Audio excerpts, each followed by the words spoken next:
Hey, how's everybody doing? I'm here in the workshop and I have a ton of stuff to sharpen. I've got the whetstones in soak here now. Before I get started, I'm actually going to resurface my whetstone, and I'm going to show you how I do that for super cheap. It's a trick a friend showed me, Ray Bartlett in particular. You've heard his name a few times on this channel. I'm going to show you a trick he showed me to get the job done for very cheap.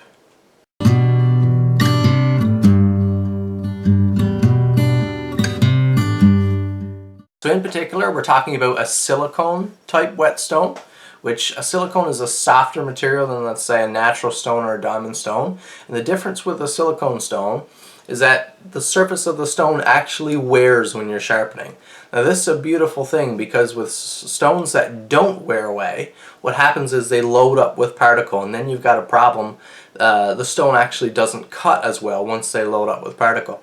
With a silicone stone, the entire thickness of the stone is one homogeneous type of material, and this material wears away over time. So you're constantly getting a fresh surface on your stone.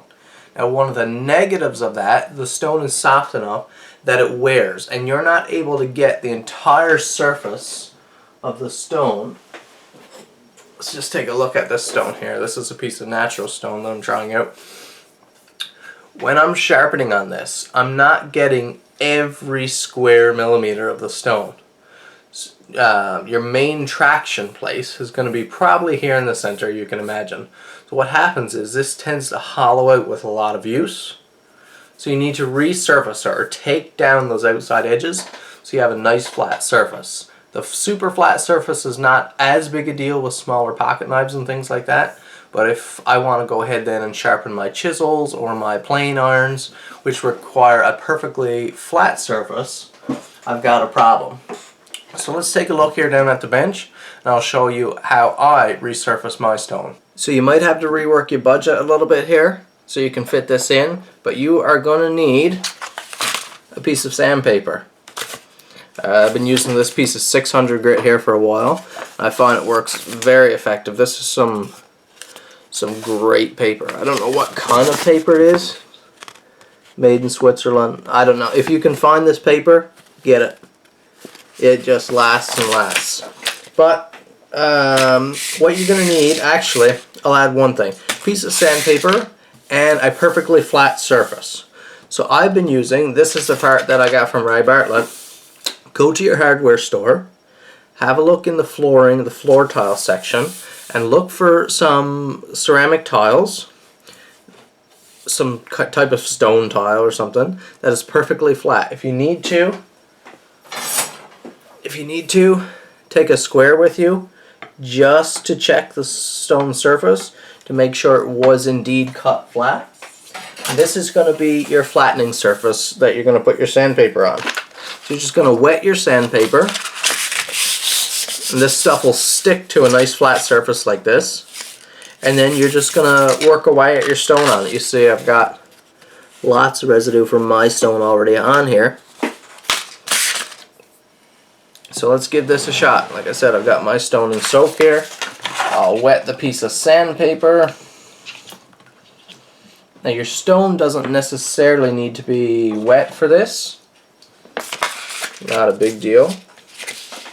So I'll just lay it there like that. It'll stick down once you start filing a little bit. I'll take my stone that may or may not have a hollow, and I'll just start working it like this. And you notice very quickly you're starting to see some filings here. So the silicone is being stripped away. Now this is not super aggressive. This paper in particular is fairly mild. Got a little bit too much water on the go here. So I've used as low as 100 grit to do this, 100 grit sandpaper. And what I've found is that the very low grits like that leave score marks in your stone. So if you need to do a lot of removal of material, if you have a really deep hollow in your stone, maybe start with a lower grit, but you're going to have to finish off with a finer grit like a 600 or more, maybe a 4 to a 600 range. If not, the stone is just the surface is too rough and it doesn't do well in sharpening. So the same thing with the 1000 grit side. And you're working it against that perfectly flat surface. Notice my paper is stuck down now. So it's very effective. Now another trick I'll add in, if you're wondering if your hollow has been removed or not, you can take a pencil, make a series of lines or just whatever, a few etches on your stone. Then you can work your stone a little bit. And I don't think my stone has much of a hollow right now, so it should wear, yeah, so it's wearing pretty evenly with those few strokes. We have, see, a little bit of the pencil mark left there, but for the most part it's gone. What'll happen is, if you have a big bowl in your stone, once you file away, you'll notice the outsides will remove the pencil right away.